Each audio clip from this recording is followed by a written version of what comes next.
But is he currently under prescribed medication? I've been taking Adderall since I was 7 years old, so it took it 30 years. And this whole incident got me, my doctor cut me off cold turkey.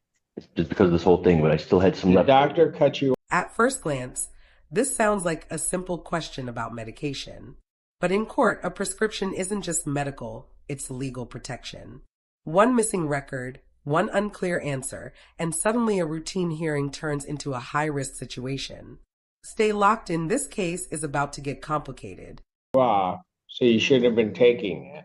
When's the last time you filled that prescription? It's a couple months ago. And I had my mom hold on to my pills while I was homeless for the time being. Now that I'm back to work and everything else, I'd gotten back on them. I wasn't going to wait until I started school again. It's not easy carrying those around. People keep stealing them. So yeah, I'd have my mom hold on to them.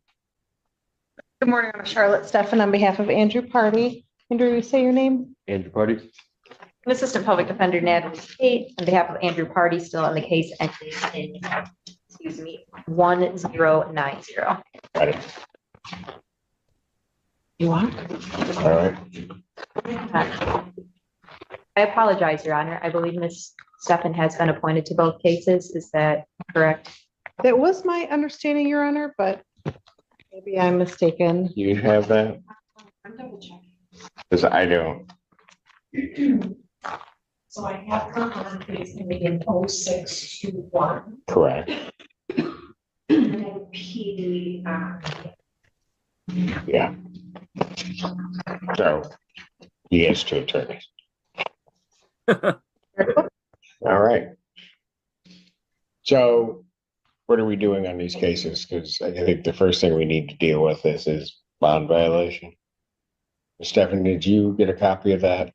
I did, and I have had an opportunity to discuss that with Mr. Party. All right, why don't we deal with that? Sure, Your Honor. So he admits that he has tested positive for amphetamine. He indicates that it's left over from a prescription.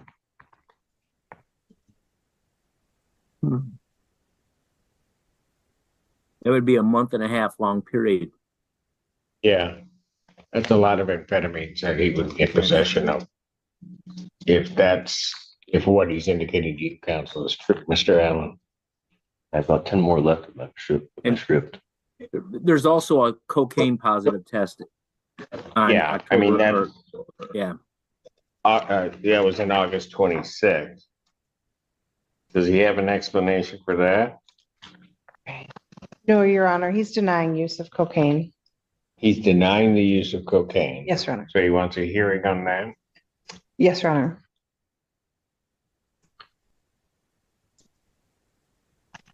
But he admits to the use of amphetamine without a valid prescription. I had a scripture.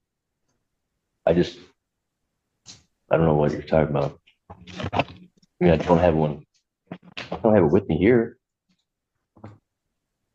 Is the amphetamine a prescribed medication that he's currently under prescription for?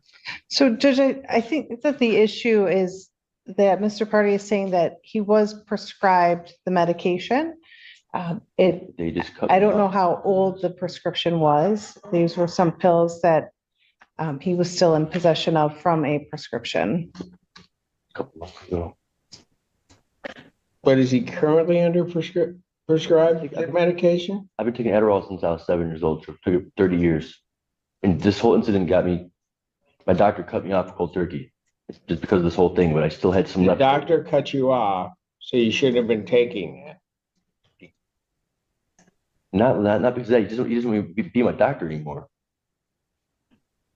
I'm not gonna. I got the paperwork. I'll send it to you. I got this guy right now. Okay, just so that I'm clear, I thought we were talking about an old prescription. It is. Which So mom, when did your doctor cut you off? couple months ago. It's more like he just stopped being my doctor. You know, got into a thing, and it's just now I have to get a new doctor, CMH, and they're telling me I'm like weeks out. It's not easy trying to get back in. I had to go through counseling. Let's try it this way. When's the last time you filled that prescription? It's a couple months ago. And I had my mom hold on to my pills while I was homeless for the time being. Now that I'm back to work and everything else, I'd gotten back on them. I wasn't gonna wait till I started school again. It's not easy carrying those around. People keep stealing them. So yeah, I'd have my mom hold on to them. I feel like that's not a problem. I keep it at the house. I don't got a home. What are we doing with the cases? I'll address this, bond. Your Honor, we are asking for an adjournment. We received some additional discovery yesterday, so we need some more time to review.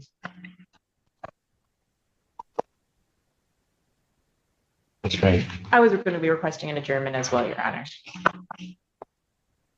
Is made to my next date of October 15th, 2025 at 9 on both cases with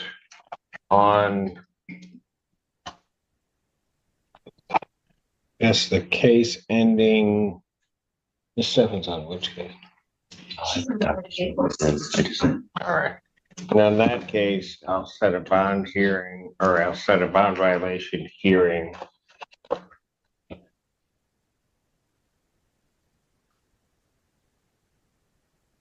regarding the use of cocaine for that same date of October 15th, 2025. I'll set that at 9 a.m. So he's not sure I quite understand, but I've got this cocaine in between the use of the amphetamines. Also,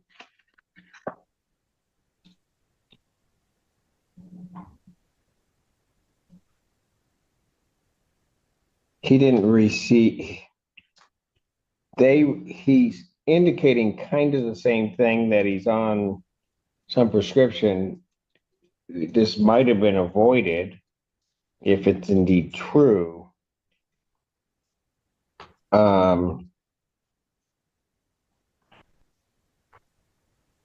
he says he's currently on prescription, but then didn't provide documentation to community corrections. When community corrections then checked through their system, he's not currently prescribed a medication that would test positive for amphetamines.